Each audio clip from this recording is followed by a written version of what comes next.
네, 안녕하십니까? 네, 소개받은 이현우라고 합니다. 좀 소리가 약간 울리죠? 네, 그래서 여러분 반응을 많이 해주세요. 네, 재밌게 할 수 있으니까요. 네, 제가 준비한 오늘 강연은 AI 기획 트렌드와 이제 앞으로의 전망에 대해서 좀 같이 제가 이제 여태껏 쌓아왔던 이제 인사이트를 좀 공유하고 싶어서 준비하겠습니다. 네, 감전당하면 안 될 것 같은데요. 안 넘어가는데요.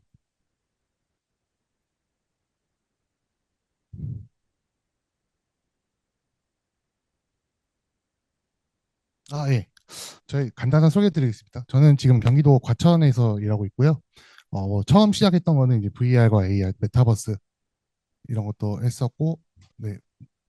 그리고 지금은 이제 공공 조달 시장 쪽에 이제 있고요.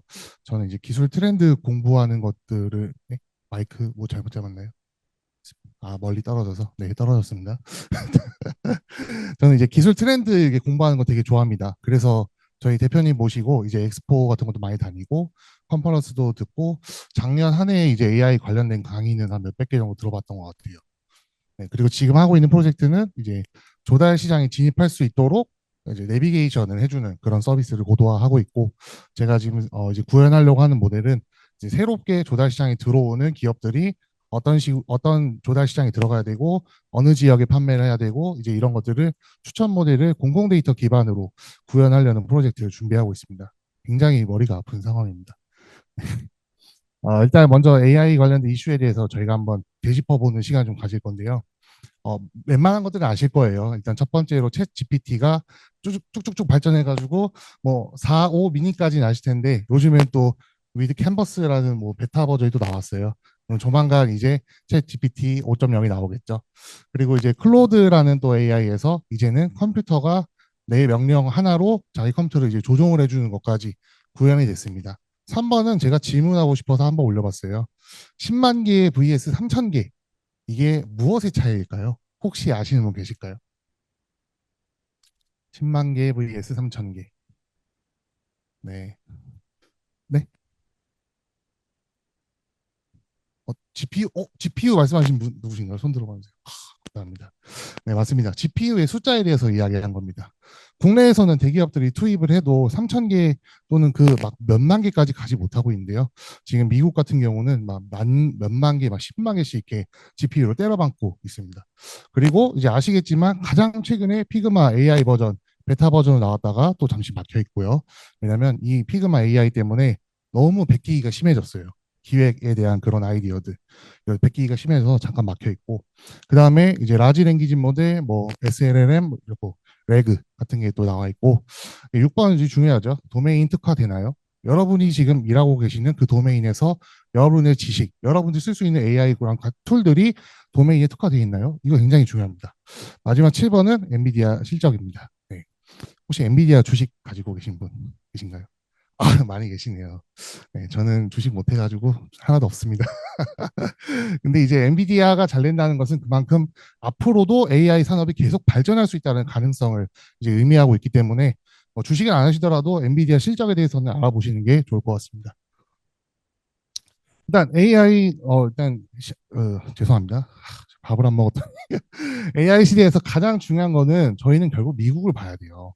왜냐하면 AI 관련된 책들 읽어보시면 아시겠지만 1950년대, 60년대부터 시작을 해서 이미 해외에서 만들어져 온 것들이 이제서야 빵 터지고 있는 거거든요. 근데 그 선발주자가 바로 이제 미국일 수밖에 없는 거죠. 이미 수십 년 동안 쌓아왔기 때문에. 이제 미국 같은 경우는 이제 자본이 많죠. 막 수천억씩 막 때려붓고 오픈 API에서는 몇천 조를 투자를 해달라 이제 이런 이야기를 하고 있고 정부에서도 AI 강국이 되려면은 인프라 같은 걸 투자를 해야 되고 그리고 또 미국이 또 뭘 잘하죠? 중국 밟는 거 좋아하잖아요. 그래서 중국을 대상으로 해서 반도체 AI 반도체 수출을 막아버리고 있습니다. 그러면서 이제 민간에서부터 혁신이 막 일어나면서 이제 투자들이 과감하게 일어나고 있다 보니까 한국이나 이제 뭐 몇몇 나라들이 전 세계 뭐 5등, 6등, 7등 한다고 하지만 이 1등과의 격차는 이미 수십 년 이상 벌어진 상황입니다. 제가 하고 싶은 말 마지막에 있어요. 근데 일단 이런 것들이 있다라는 거를 다 알고 계시면 좋습니다. 자, 일단 한국의 경우는 어떨까요? 제가 알기로는 작년에 R&D 예산이 올해였나요? 24조 원에서 한 2조 정도 감소가 있어요. R&D 예산이. 그래서 연구 개발해야 되는데 삼성이 법인세 못 내고 있죠. 지금 수출만 잘 되고 있고 내수는 완전히 무너지고 있죠. 그러면서 연구 개발 예산이 줄어들었어요. 제가 아는 한양대학교 박사 나오신 형님이 그 랩실에 계시는데 2달 동안 임금을 못 받았대요. 돈을 못 받았대요. 그 연구실 돈이 안 돌아가지고. 그래서 지금 연구 개발이 굉장히 많이 무너지고 있고, 뭐 AICA라고 해서 이제 광주에 그 우리나라에 AI 인프라들 많이 있어요. 그 데이터 서버 이렇게 GPU 이용할 수 있는 서비스도 있고 한데, 문제는 이게 광주에 있다는 거죠. 대부분의 기업들은 서울이나 수도권에서 성장하고 싶은데 이런 국가적인 서비스를 이용하려면 광주에 가야만 혜택을 받는 이제 그런 상황이 있습니다. 그래서 우리나라는 지금 이제 투자를 이끌어낼 만한 성공 사례도 부족하고 이제 여기 보이시는 것처럼 데이터도 아직 그렇게 충분하게 많이 쌓이지 않아 있고 또 아까 말씀드린 것처럼 GPU 인프라가 지금 미국이랑 비교해 봤었을 때 수십 배 이상 차이가 나는 상황입니다. 네, 아유,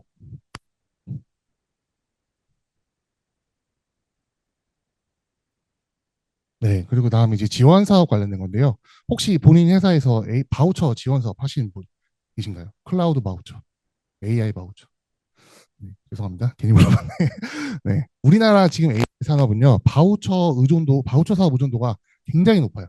내년도 한 2, 3월 되면 또 뭐가 나오냐면 AI 바우처 나오고요. 데이터 바우처 지원 사업이 또 이렇게 등장을 하게 됩니다. 이 바우처 사업은 결국 정부 지원 사업의 일환이에요. 그러다 보니까 뭐 여러 가지 많잖아요. 교통, 뭐 금융, 뭐 농식물, 뭐 가공, 이제 여러 가지 그런 것들이 있지만 이 지원 사업이라는 약간 눈먼 돈이에요.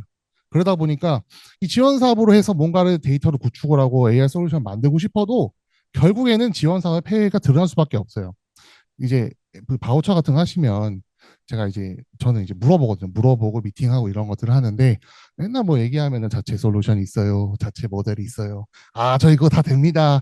이제 이런 얘기를 하는데 글쎄요. 이게 다 됐었으면은 미국에 갔어야지 왜 한국에서 바우처 사업이 있었을까요? 저는 이런 부분 좀 의심이 많아요. 네, 지금 근데 우리나라는 지금 이 바우처 사업이라는 것에 의존도로 해서 정부에서 어느 정도 지원을 해주면서 민간을 키우려고 하는데 이 바우처 사업이라는 그 자체가 한계가 있기 때문에 우리나라는 지금 이 AI 사업이 좀 성장하기에 많은 좀 장애물이 되지 않나 라는 생각을 하고 있습니다. 저의 생각입니다, 다. 네. 그래서 제가 생각하는 AI 사업은 AI 기획에 관한 것들 중에서 가장 중요한 거는 돈이 됩니까? 라는 거예요. 자, 여러분 생각해 보세요. 우리가 챗 GPT를 많이 씁니다. 한 달에 뭐 한 2, 3만 원 정도 되죠. 근데 그게 한국에서 이런 서비스를 만들어서 이 정도의 퀄리티로 이 정도의 매출을 뽑아낼 수 있는 기업이 과연 몇 개나 될까요? 그럼 저는 거의 없다고 봅니다. 여러분 네이버 하이퍼 클로버 쓰시는 분 계십니까? 하이퍼 클로버 난 자주 씁니다. 없죠? 아, 거의 없으시죠? 챗 GPT를 나는 업무를 하면서 종종 씁니다. 손 들어보세요. 그렇죠? 다챗 GPT 씁니다. 근데 챗 GPT 우리가 한 달에 몇만 원씩 쓰지만 챗 GPT가 우리가 돈 갖다 주는 것보다 투자해서 더 때려박는 게 훨씬 많아요. 그래서 챗 GPT는 지금 오픈 AI는 여전히 적자를 헤매고 있습니다. 네, 그런 것처럼 이 AI 서비스나 솔루션은 자본을 엄청 때려붓고 하더라도 한 번에 완벽한 솔루션이 안 나오고요. 계속해서 디벨롭을 하고 또 정책적으로 이렇게 서포트를 해주면서 인재들, 이제 똑똑하신 우리 엔지니어분들 2억, 3억씩 이렇게 주면서 데리고 와도 성공 보장이 어려워요. 네, 그만큼 어려운 거라는 거죠. 그래서 저는 오늘 여기 계신 분들한테 하고 싶은 말은 이거예요. 결국 우리는 각자 도생을 해야 되지 않나. 그리고 우리가 이제 다 AI의 에이전트가 돼야 되지 않나. 챗 GPT를 써서 무언가를 창출해내는 퍼플렉시티를 써서 무언가 가치를 창출해내는 그런 AI 에이전트로서의 변화가 필요하지 않나라는 저는 생각을 하고 있습니다. 저는요 요즘에 그 유튜브 하나 하고 있습니다. 네, 쇼츠 채널 하고 있는데 AI를 쓰니까 뚝딱 해가지고 한 시간에 만들더라고요. 대본 그냥 제 머리에서 그냥 쭉 쓰고 뭐 그런 거 있잖아요. 화성에 그 테마파크 만든다는데 뭐 정영진 그 회장님이 많이 말아드셨더라고요. 그래서 이제 이게 성공할 수 있을까? 뭐 뭐도 들어온다는데 약간 이런 유로 이제 쇼츠를 제가 만들어 보고 있는데 그 음성은 제가 녹음할 필요가 없어요. 그 타이캐스트 같은 데 가서 TTS 쫙 해가지고 이렇게 뽑아주고 그리고 사진 같은 거 이렇게 또 저거 프롬프트 넣어가지고 사진 만들어서 이렇게 쇼츠도 해보고 하는데 그러면서 아 제가 뭐 항상 이제 뭐 대단한 걸 만들진 않지만 이런 거 하나하나도 기획이고 내가 시장에서 나의 잠재 고객들한테 평가받을 수 있는 그런 하나의 채널이구나. 그래서 저는 요즘에 제가 하나의 에이전트가 되지 않았나라는 생각을 하고 있습니다. 에이전트 아시죠? 그 에이전트 H라든지 옛날에 그 맨인 블랙에서 나오는 정장 입은 아저씨들처럼 에이전트가 되어가고 있습니다. 저희는. 네, 그래서 그다음에 이제 LLM과 이제 레그 시스템의 중요성인데요. 여러분 다 그 거대 언어 모델이라는 언어 이 용어에 대해서는 다 아실 거예요. 근데 이제 문제가 있죠. 생성형 AI에다가 우리 회사의 자료를 집어넣거나 이러면 이제 털릴 수가 있습니다. 해킹 당할 수가 있죠. 근데 그래도 그렇다고 해서 생성형 AI를 내가 원하는 대로 이제 튜닝한다고 했죠. 그걸 이제 파인 튜닝이라고 하는데 튜닝을 한다고 해도 바로 나는 이 질문을 넣으면 너가 이런 대답을 무조건 했으면 좋겠어. 이게 바로 되는 게 아니에요. 모델이란 거를 한번 만든다고 해서 계속 그 모델이 이제 일정한 성능을 내는 게 아니라 새로운 데이터가 투입이 되면은 전에 대통령이 또 꼬여서 틀어질 수가 있어요.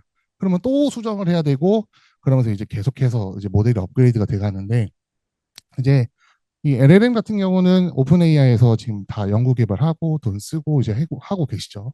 근데 이 LLM을 기반으로 해서 우리 산업에 쓰려면은 뭐가 필요하냐면은 약간의 교정이 필요하고요. 내가 원하는 답변을 뽑아내기 위한 그 레퍼런스 문서가 필요해요.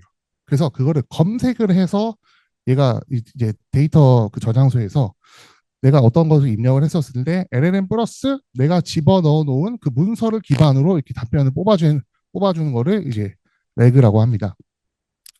저희 조달 시장을 예로 들면 여러 가지 플랫폼들이 있어요. 뭐 나라장터도 있고 이제 뭐 다른 것들이 있는데 처음에 이 조달 시장에 들어오는 분들이 물어보세요.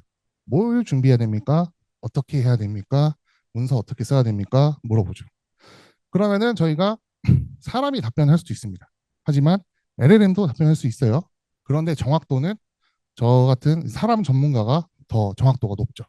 근데 사람 전문가는 무슨 한계가 있냐면 시간의 한계가 있습니다. 그리고 사람 전문가는 복제를 할 수가 없습니다. 그런데 이 LLM과 이 그 문서 기반으로 만들어진 이 레그 시스템은 고객이 원하는 답변, 고객이 원하는 그런 절차 등을 문서로 만들어서 이거 PDF로 만들죠. PDF로 만들어서 쪼개줍니다. 탁탁 쪼개준 다음에 이제 벡터DB라는 이런 저장소에 올립니다.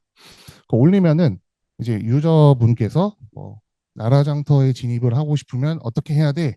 라고 했었을 때 그냥 챗 GPT와 같은 LLM만 썼을 때는 만족도가 확 떨어져요. 근데 이 챗 GPT의 답변 플러스 이제 치트키죠. 족보라고 하죠. 이제 족보 답변을 이렇게 이용해서 여기서 검색을 해서 넣어줘라. 그러면은 이 답변에 대한 정확도가 이제 많이 이렇게 올라가고 있어요. 그래서 이런 기술을 요즘에 어디서 많이 쓰냐면 그 보험사나 금융사에서 많이 써요. 보험사 같은 경우는 이제 약관이나 그 보장 사항에 대해서 옛날에는 그런 거 상담하려면 상담사를 통해야 됐었고 상담 시간 6시 끝나면은 이제 전화 안 되잖아요. 근데 이런 시스템을 쓰면은 이제 24시간으로 대응을 할 수 있고 궁극적으로 기업은 뭐 취할 수 있냐면 사람을 줄이고 비용을 줄일 수가 있어요. 그리고 효율성을 높일 수가 있습니다. 네, 마찬가지로 이 LLM이나 레그 시스템 같은 그 AI가 발전을 하게 되면 결국 줄어드는 것 우리의 자리예요. 네, 우리의 자리가 줄어들고요. 이제 우리를 사용하는 고용주들이 우리에게 써야 될 비용을 줄이게 됩니다. 그러기 위해서 저는 이런 거를 공부하고 구현을 하고 있습니다. 왜냐하면 예, 녹화가 되고 있대요. 네, 그래서 이런 것들을 제가 만들고 이제 구현하고 테스트한 이유는 뭐냐면 결국 저의 가치를 올린 겁니다. 저의 가치를 올리고 제가 이 시장에서 구현해서 증명할 수 있는 것들을 실제 증명을 해보면서 이제 저도 성장을 하는 그런 시간을 갖고 있습니다. 네, 다음은 이제 그러면 AI 기획을 하려면 우리가 어떤 것들이 필요할까요? 일단 기본적으로 기획에 대한 지식이나 스킬, 뭐 화면 그리고 아예 그리고 뭐 이제 이런 것들 일단 기본적으로 있어야 되고 두 번째는 이제 AI에 대해서 내가 무엇을 공부해야 될까? 굉장히 어려워요. 지금 뭐 다른 단톡방에서도 그렇고 AI 공부하고 싶은데 어디서부터 공부해야 될지 모르겠다. 왜냐하면 이 AI라는 거는 진짜 크게 보면은 이 서버, 뭐 GPU, 뭐 하드웨어, 소프트웨어, AWS 뭐 이런 거 다 공부해야 돼요. 근데 현업이 있고 내가 있는데 현업이 끝나고 나는 시간이 부족하단 말이죠. 그래서 어디까지 공부를 해야 될지 잘 모르겠으면 일단은 어느 정도 조사를 해보세요. 과연 AI란 어느 정도의 범위를 말하는 것인가? 그리고 내가 필요한 AI 지식은 무엇인가? 그리고 이것을 획득하기 위해서 뭐 책을 뭐 본다던가, 뭐 강의를 들으신다던가, 아니면은 어떤 뭐 프로그램에 참여하신다던지 이런 식으로 해서 본인만의 이런 숙련도를 이렇게 쌓아가야 됩니다. 제가 아까 말씀드린 그 파인 튜닝 같은 거 있잖아요. 그거 조금 어렵긴 한데 공부해 보시면은 여기 계신 분들 다 해보실 수 있거든요. 그래서 제가 개인적으로 추천드리는 거는 작은 모델이라도 한번 만들어 보셨으면 좋겠어요. 예를 들어서 뭐 엄마의 잔소리 시간 예측하기. 뭐 예를 들어서 뭐 월요일은 엄마가 8시에 밥 먹으러 잔소리를 했다. 뭐 화요일은 엄마가 7시 반에 그랬다. 이런 식으로 해서 여러분들이 데이터셋을 만드세요. 그랬을 때 이랬을 때 다음 주 월요일에 엄마가 나한테 잔소리 몇 시에 할까? 이거를 예측해 보는 것도 하나의 모델이 됩니다. 그래서 그런 식으로 해서 거창한 거를 만들려고 하지 마시고 요 4번에 있는 애자의적인 그런 업무 시도처럼 작은 거라도 내가 가장 잘 아는 거, 내가 가장 잘할 수 있는 것들을 집어넣어서 만들어 보시는 게 여러분들이 지식적으로 성장하고 또 업무에 이용하는 데 있어서 저는 굉장히 도움이 될 거라는 생각을 하고 있습니다. 3번이 이제 도메인 중심적 사고예요. 제가 저번 컨퍼런스 들 이렇게 다니면서 느꼈던 점이 뭐냐면 한 번씩 이렇게 산업에 이렇게 빅 웨이브가 올 때 사람들이 이직을 많이 하는구나. 그래서 저 같은 경우는 그냥 운이 좋게 그런 가상현실 쪽에 있었는데 다른 분들은 그 마이데이터 사업할 때 이제 많이 핀테크나 이런 쪽으로 또 일을 하셨다 하더라고요. 근데 지금은 이제 AI라는 어떤 하나의 도구, 이제 기술이 생겼지만 결국 이 AI라는 것은 어떤 도메인, 어떤 산업에 들어가서 어떻게 활용되는지가 가장 중요하거든요. 그리고 사실 우리가 커버할 수 있는 업무 범위도 딱 거기까지거든요. 그래서 여러분들이 지금 뭐 커머스에 계시든 뭐 저처럼 조달 시장에 계시든 이 도메인에서 이 AI 기술 활용해서 만들어낼 수 있는 게 뭔가, 우리가 가치를 뽑아낼 수 있는 게 뭔가, 이런 중심적인 사고를 가지고 업무를 하시게 되면은 성장에 있어서 더 빠르시지 않을까 싶습니다. 그리고 5번 이제 높은 데이터 활용도인데요. 그 채용 공고를 이렇게 보다 보면 채용 공고가 참 빨리 바뀌더라고요. 한 몇 년 전에는 피그마 요구한 데가 많지 않았어요. 근데 한 3년 전부터 피그마 요구사항이 슬슬 보이더니 뭐 데이터 이렇게 뭐 GA를 요구하는 데도 있고 이런 식으로 계속 요구사항이 이렇게 고도화되더라고요. 저는 요즘에 그런 채용 공고 보면은 야, 이 돈 주고 한 3명치 일을 시킬라 안 해. 라는 생각이 많이 들어요. 근데 이제 AI를 한다는 것은 결국 데이터에서부터 출발을 하기 때문에 여러분들도 이제 그 데이터 활용에 대해서 많이 공부를 해보시면 좋을 것 같습니다. 네, 지금 제가 하고 있는 프로젝트인데요. 지금 시간이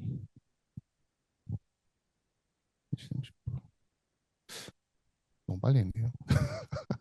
천천히 하겠습니다. 네, 제가 지금 하고 있는 프로젝트 잠깐 말씀드리면서 어떻게 제가 실제로 이제 AI에 대해서 공부를 하고 그거를 적용을 하고 있는 말씀을 드릴 건데요. 저희는 이 조달 시장에 들어와 있습니다. 멤버는 저랑 대표님이랑 둘이에요. 네, 대표님은 한 10년 정도 경험이 있으시고요. 조달 관련해서. 저는 이제 IT 쪽에서 있었기 때문에 대표님께서 저를 영입을 하셨어요. 이 시장은 재미있는 게 뭐냐면 철저하게 진입 장벽이 높습니다. 네. 혹시 입찰 해보신 분 계십니까? 입찰. 나 회사에서. 입찰 해보신 분 계시죠? 네. 입찰하면은 어때요? 경쟁이 엄청 치열하죠. 엄청 치열하고 큰 금액의 입찰 같은 경우는 작은 것부터 쌓아가야 그 실적이 쌓아가야 들어갈 수가 있어요. 나는 500만 원짜리도 안 해봤는데 5천만 원짜리 입찰 하지도 못해요. 사업 수행 경험이 없기 때문에.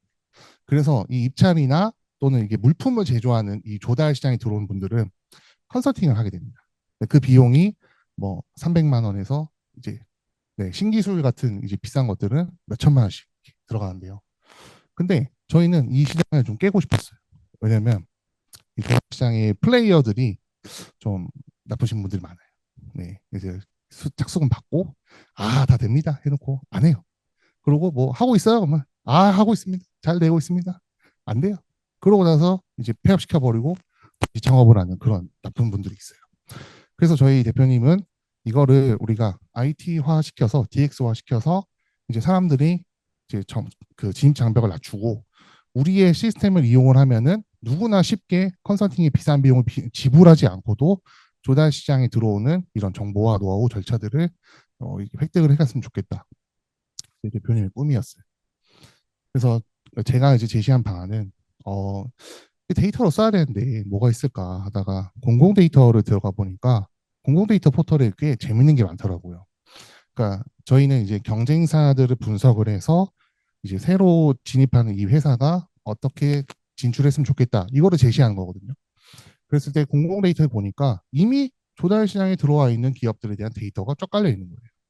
그래서 거기서 이 데이터 셋이 한 몇십 개 되는데 거기서 진짜 필요한 것들만 뽑아내고 불필요한 열과 행들을 제거를 하고 이제 이 데이터를 통해서 우리가 어떤 텍스트 값을 출력할 것인지 이거에 대한 설계를 했고요.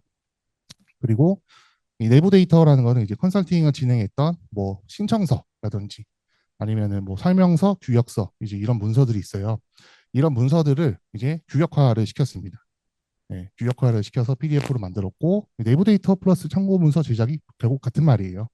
네, 외부로 유출될 수 없는 고객사의 이제 비밀인데 이제 이런 것들을 이제 가명 처리 또는 무기명 처리해서 이제 비밀이 노출되는 부분들을 최소화시키고 그리고 이거를 PDF로 만들어서 이제 파싱 한다고 하죠. 나눠가지고 DB에다가 이제 구축을 해놨어요. 저희가 아까 두 명이라고 했잖아요. 그럼 문제가 뭘까요? 개발이 어렵습니다. 두 명이다 보니까 개발은 어려워요. 저는 개발자가 아니라서. 근데 이렇게 해서 우리가 어떤 기술을 썼느냐. 유저가 이제 저희 서비스에 들어와서 프롬프트에다가 이제 인풋을 입력을 하는 거죠. 아, 저는 무슨 어떤 제품을 만들고 있는데요. 어, 뭐 공공시장에 진출하려면 뭐 어떻게 하는 게 좋을까요? 뭐 특허는 몇 개 있고요. 뭐 시험 성적서는 아직 안 받았고요. 이제 직원은 몇 명이고 매출은 얼마입니다. 이제 이런 것들을 입력을 하게 되면 LLM 플러스 해서 저희가 검색을 할 수 있게끔 만들어 놓은 이 참고 문서들이 빛을 발하게 됩니다. 예를 들어서 이제 조달 같은 경우는 물품이 번호가 다 정해져 있어요. 의자 번호 정해져 있고요. 스크린도 번호가 딱 정해져 있어요. 그래서 이 유사한 물품 번호를 찾아줍니다. 물품 번호를 기반으로 해서 이제 당신네 물품은 이 조달 시장에서 1년에 몇백억 팔립니다. 그랬을 때 주로 구매해주는 지역은 뭐 전라남도와 경상남도 있고요. 이제 주요 구매해주는 기관들은 어디 교육청이고 뭐 국방부입니다. 그랬을 때 뭐 이쪽 기업은 어디서부터 어느 플랫폼에서 출발해서 이렇게 단계적으로 진행을 하시면 좋겠습니다. 와 같은 맞춤형 리포트를 제공해 주는 게 저희 목표예요. 지금 아까 뭐라고 했었죠? 컨설팅 받으려면 최소 300에서 몇 천만 원 이렇게 들어가요. 근데 스타트업이나 이제 초기 기업들 돈이 없단 말이에요. 그래서 맨날 상담하고 아, 알겠습니다. 연락 드릴게요 하고 맨날 가거든요. 근데 이제 이런 것들을 그 DX화 시켜서 온라인으로 하게 되면 기존의 플레이어들이 가지고 있던 노하우의 진입 장벽을 그냥 부셔버리는 거예요. 그 컨설팅사를 조사해서 컨택을 해서 만나서 그들의 상담을 들어보고서 그게 맞는지 아닌지 검증을 하는 시간이 필요했는데 이런 DX를 통해서 저희는 비용에 대해서 파괴적 혁신 먼저 할 거고요. 그 다음에 진입 장벽 완화할 겁니다. 그 다음에 세 번째는 기존 플레이어의 포지션 변화. 여러분들이 지금 속해 있는 회사에 경쟁사가 다 있습니다. 그렇죠? 경쟁사 분석들 많이 해보셨을 거예요. 근데 경쟁사의 포지션을 바꿔버릴 수가 있습니다. 이런 AI 기술을 통해서 기존에는 이 컨설팅사들이 이제 자기들의 노하우와 지식으로 진입장을 확 세워놨는데 그걸 부셔버리면은 포지션이 컨설턴트에서 아니라 서포터로 바뀌어버려요. 저희가 이제 보고 있는 내용인데 이거는 저희는 이제 AI 기술을 통해서 이런 이제 미래를 꿈꾸고 있습니다. 물론 이제 문제점도 있습니다. 구축하고 유지 보수를 하는데 최소 한 5억 이상 생각하고 있고 아까 말씀드렸다시피 AI 모델의 정확성 그리고 이 지속적인 발전 가능성을 위해서는 아무래도 개발에 대한 수요가 조금 더 필요하지 않나라는 생각을 하고 있습니다.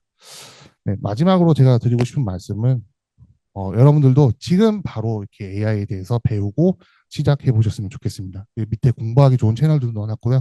네, 이런 거 사진 빨리 찍으시고요. 네, 여기서 많이 보고 배워요. 네.